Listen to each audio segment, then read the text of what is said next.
well, it would seem as though it's happened again. Another crash damaged car. And it seems like this one's got a little story for itself as well. I bought myself a Volkswagen Golf R Mark 7.5.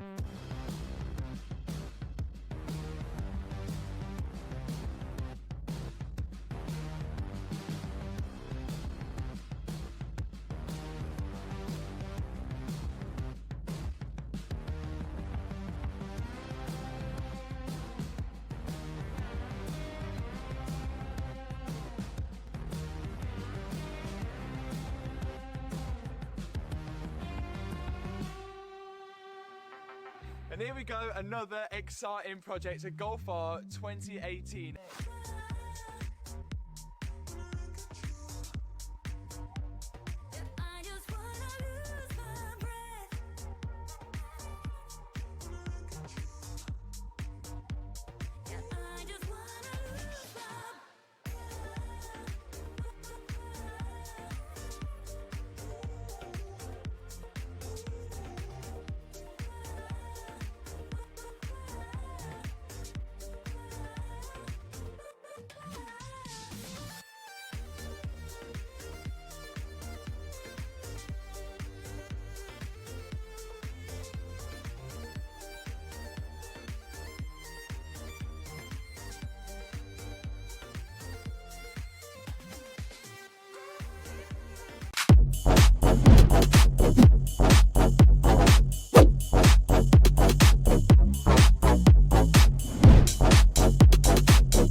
And for those that don't know, this is a 2002 E46 Laguna Seca Blue BMW M3. And isn't she just gorgeous? This is a 2002 car and it is aged so well. There is just something about that new car feeling. You get it every time you buy a new car, whether it's new or 20 years old.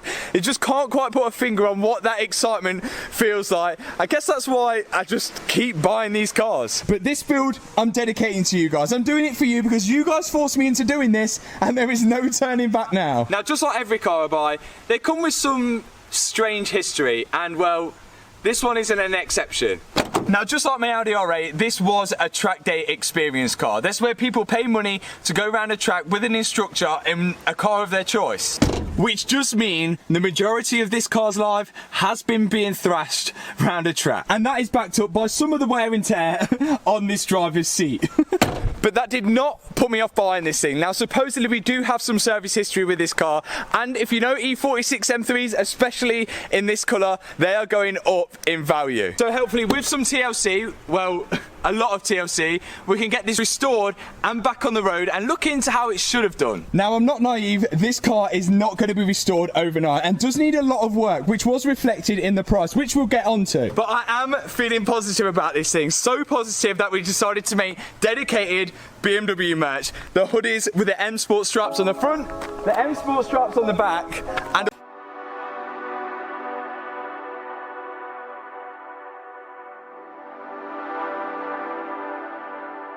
now, as good as the cleaning products are, they don't cover up imperfections like this. This is all rubber from tyres when it was used as a track experience car, and the paint, well, it's far from good. It's got lacquer peel on this rear quarter here, and a few scuffs in the paint here and there.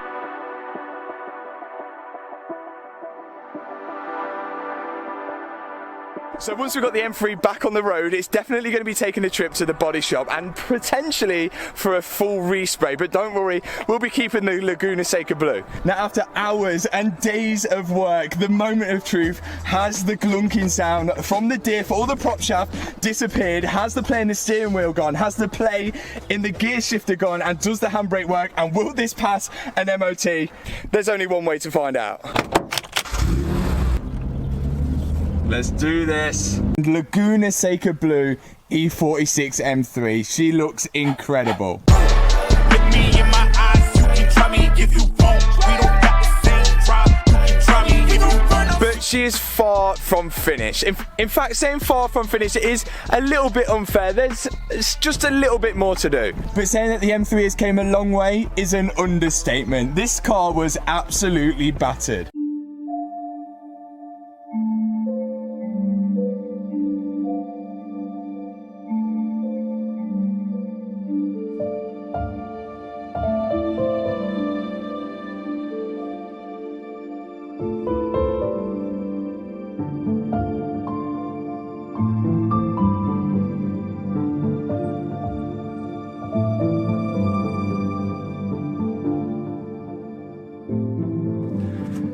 And that is right, guys, the title is right, the thumbnail is right. I have bought a Bentley GT Continental. A bit of a wild card, I know, okay. But what I am not going to do is start putting everything together now, because I am going to have it all painted. So the wing's going to be painted, and the front bumper is going to be painted, and the rear bumper is going to be painted. And you're thinking, why the rear bumper is going to be painted? Well, that's because I've got 2 new bumpers and a lot of other goodies as well. So let's...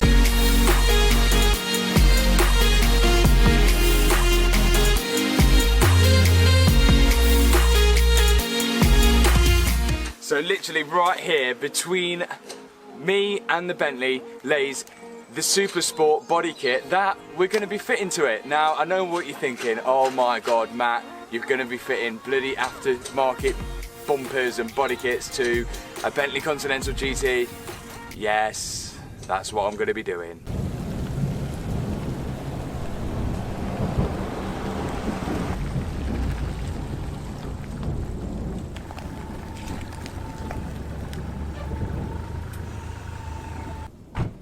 So we are back home now in the UK, and the weather has took a bit of a turn for the worse. We really was living it up in Monaco. But let's get all the prices and the costs for this Bentley up on the screen, because I think we got a little bit out of hand. So let's get them all on the screen for you to see, plain and simple. Let's go. So all the parts that I've already mentioned brings up a total of 30,871. That's including the car. Now there's an endless list of parts which I had to buy for this car, and it just goes on and on and on. I'm not going to bore you with every single thing that I've bought it with. For example, 6 arch lining nuts for £2.68. So to add up all the parts that I've had to buy for this car, I may have missed a few things. I get a total of £4,991.50. That's not the end of it. We then found out from Bentley we had the cracked engine mount and a gearbox leak as well. This is not something I fancy doing on my driveway, so I contacted my local Bentley specialist. They've given me a quote to supply and fit the parts at £865.20. That brings the whole project cost to £19,727.70. Now there's absolutely no way I could make a profit by selling this car, but as I said at the start of this build, this was built for a passion, not for profit. And I've probably missed a few costs off there as well, not to mention the labour costs and the amount of fuel I've put in this.